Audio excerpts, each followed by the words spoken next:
Hi, and welcome back. Apologies for the clickbaity thumbnail that I'm probably going to create for this video.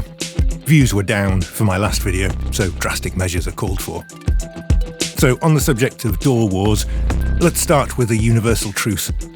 The best DAW is the one you know how to use. Or to put it another way, the software is only ever as capable as the person operating it.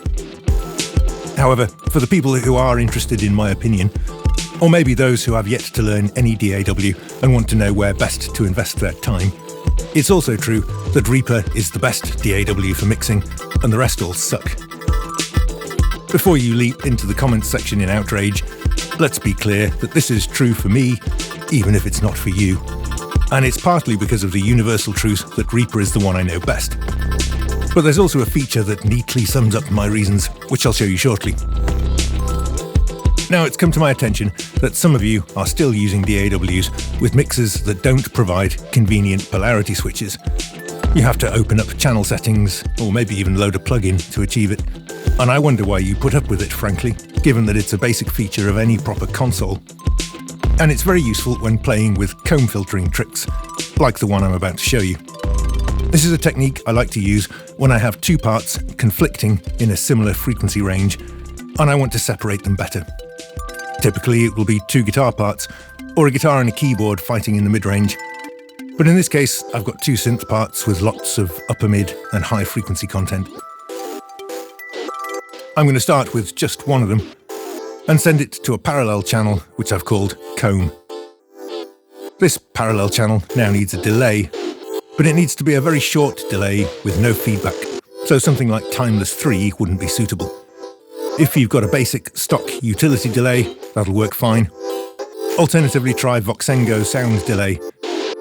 Personally, I like to use FabFilter Volcano, mostly because I can then also add gentle 6 dB low and high pass filters to restrict the comb filtering effects to just the mid-range.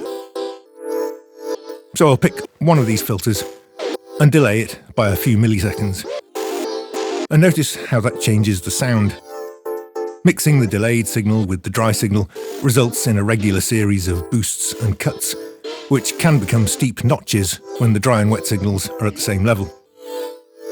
Now I'm going to tune that delay time while listening carefully to the effect it has on the sound, and importantly, in context with the rest of the mix. Note that neither of the parts I'm concerned with has any significant content below about 200 Hz. The delay time I dial in determines the frequency of the lowest notch in the comb filtering response, and this reaches down that low with only a couple of milliseconds of delay. While you can set the delay time as long as 30 or 40 milliseconds, and it will still blend with the dry signal rather than sounding like a discrete echo. In this case, for what I'm trying to achieve, I'm probably better off keeping it much shorter, down below about 4 milliseconds. Which helps to reduce the range of settings I need to try.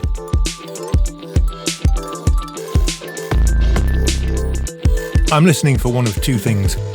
Either a setting that makes this part sit better in the mix, sounding more like I intended it, or precisely the opposite, a setting that makes that part sound really bad, obscured by and buried in the mix. In the latter case, you can then try inverting the polarity of the delayed signal, which will invert all the comb filtering so cuts become boosts, and vice versa. The opposite of a really bad setting might just be a really good setting. Note that you need to be careful with the level of the delayed signal. If it's at unity gain, you'll get hard notches in between each boost, which will probably always sound way too coloured. So I tend to trim it down a few dB while tuning the delay time, so those notches become gentler cuts instead. This is basically the same method I use to tune a Haas delay, and I've demonstrated this in a FabFilter video previously. As I also pointed out in that FabFilter video, if I subsequently want another Haas delay for another part, it might be a good idea to reuse that same delay time, but flip the polarity the opposite way, so the cuts become boosts and vice versa. This is, in fact, the super separator trick. We use comb filtering to create equal and opposite patterns of EQ boosts, which help these two parts to fit around one another and create separation and space in the mix. But there's a problem. we can only tune one delay at a time. This makes finding a suitable setting quite a challenge. You have to tune one delay until you find a good setting for that part, then set the other delay the same with opposite polarity, and hope that setting also works for that part. Chances are it won't, however, in which case you have to rinse and repeat until eventually you might find a single delay setting that works for both parts. How can we improve this, I wonder? What we really need is to be able to adjust the delay time for both parts simultaneously, so we can listen to both parts at the same time and look for a setting that makes them both sound good. Or a setting that makes them both sound bad, so we can try its opposite. Now there's probably a way to link those parameters so I can adjust both delays at once. But Reaper offers a much more elegant solution. Just use one delay, send both parts to that delay, then invert the polarity for one of the sends. Yes, that's right, Reaper provides a polarity flip for an aux send, and you'll be amazed at how useful that is. Now we have a single delay plugin providing equal and opposite comb filtering for both those parts, and it's suddenly way easier to find a good setting that works well for both. I say easier rather than easy because you will still need to spend some time tweaking delay settings minutely and listening carefully to the results. But trust me, it's usually worth it. Listen to this mix as I toggle mute on the delay channel.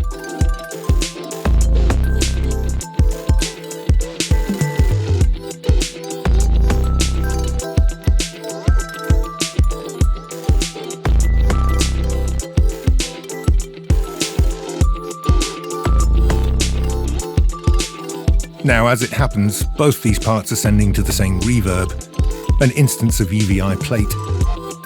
So I can get even better results by also sending the delay channel to the same reverb to get the comb filtering into that as well. And now listen as I toggle mute.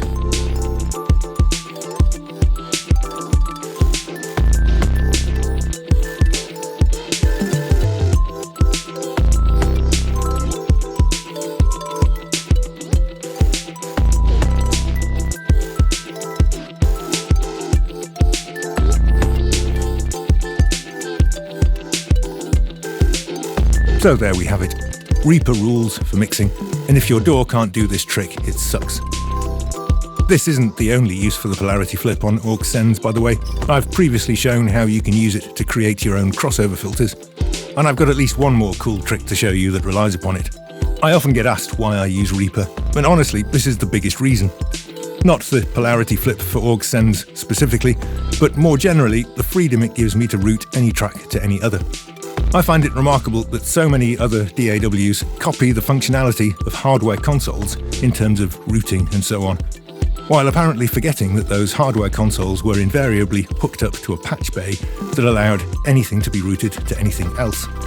Reaper allows me to do exactly that, with full, unbreakable plug-in delay compensation, by the way, so long as I avoid feedback loops. Not being able to create proper feedback loops is a fundamental issue with digital audio that I'm prepared to live with in exchange for all the other benefits it provides. But I don't want extra limitations just because the developers copied the console routing options but forgot about the patch bay. Okay, that's all for now. Thanks for watching.